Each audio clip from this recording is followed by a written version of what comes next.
નમસ્કાર મિત્રો, engineers education ચેનલમાં આપ સર્વેનું સ્વાગત છે. તો મિત્રો, આજે આપણે ધોરણ 6નો વિષય સંસ્કૃતનું પ્રકરણ 1 चित्रपदानी एकतः दो का स्वाध्याय पोथी का सॉल्यूशन देखेंगे. प्रश्न नंबर 1, નીચે આપેલા શબ્દોનું અનુલેખન કરો.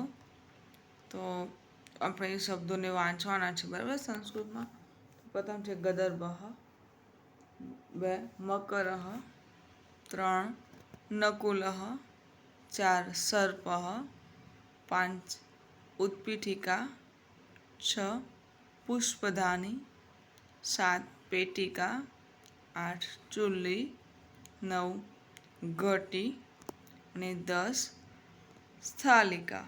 આગળ દેખીએ. પ્રશ્ન 2, નીચે આપેલા ચિત્રો ઓળખી તેના નામ સંસ્કૃતમાં લખો. પ્રથમ ધેનુઃ, બાલિકાः, કાકः, લેખની, પીપલિકા, તાલા. આગળ જોઈએ. પ્રશ્ન 3, નીચે આપેલા ગુજરાતી શબ્દો માટે સંસ્કૃત શબ્દો લખો. ઉદાહરણ છે સાડી, તો ને સંસ્કૃતમાં કહેવાય સાટિકા. એવી રીતે તાળું તો તાલહ, ગળો તો ગટઃ, મગર તો મકરઃ, ગેટું તો મેષઃ, પેટી તો મંજુષા અને પેટિકા, ચકલી તો ચટકા, વેલ તો વલ્લી અથવા લતા, ફૂલદાની એટલે પુષ્પદાની, બાળકી એટલે બાલિકા, થાળી એટલે સ્થાલિકા. પ્રશ્ન 4 જોઈએ. યોગ્ય જોડકા જોડો. તો જુઓ, અહીંયા મયુરઃ એટલે મોર, નકુલઃ એટલે નોળિયો, કાકઃ એટલે કાગડો, મંડુકઃ એટલે દેડકો અને ધેનુઃ એટલે ગાય. આગળ જોઈશું.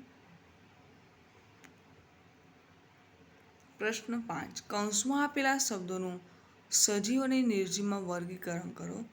કૌંસમાંના શબ્દો છે દીપઃ, તાલઃ, સર્પઃ, સ્થાલિકા, ચટકા, કાકઃ, ગટઃ, ઘટી, મકરઃ, ગદર્ભ, ઉત્પીઠિકા અને બાલિકા. તો સજીવમાં પહેલાં વર્ણન કરીશું. તો સજીવ આવશે સર્પઃ, બાલિકા, ચટકા, કાકઃ, મકરઃ અને ગદર્ભ. નિર્જીવ તો દીપઃ, ઉત્પીઠિકા, તાલઃ, સ્થાલિકા, ઘટઃ અને ઘટી. આગળ જોઈશું. પ્રશ્ન 6, તમારા શિક્ષકને પૂછીને દરરોજ ઘર વપરાશમાં આવતી 10 વસ્તુઓના નામ સંસ્કૃત ભાષામાં લખો. તો આપણે લખીશું ચમસઃ, અવકારિકા, સ્થાલિકા, ઘટી, ચુલ્લી, તાલઃ, દ્રોણી, કુંચિકા, ઉરુકમ અને લશુનમ. આગળ દેખીએ. તો મિત્રો, અહીં આપણો વિડીયો પૂર્ણ થાય છે.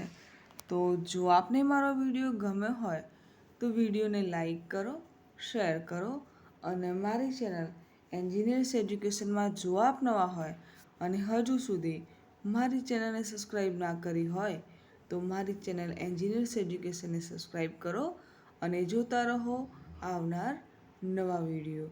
મારો વિડીયો સંપૂર્ણ જોવા બદલ આપ સર્વેનો આભાર.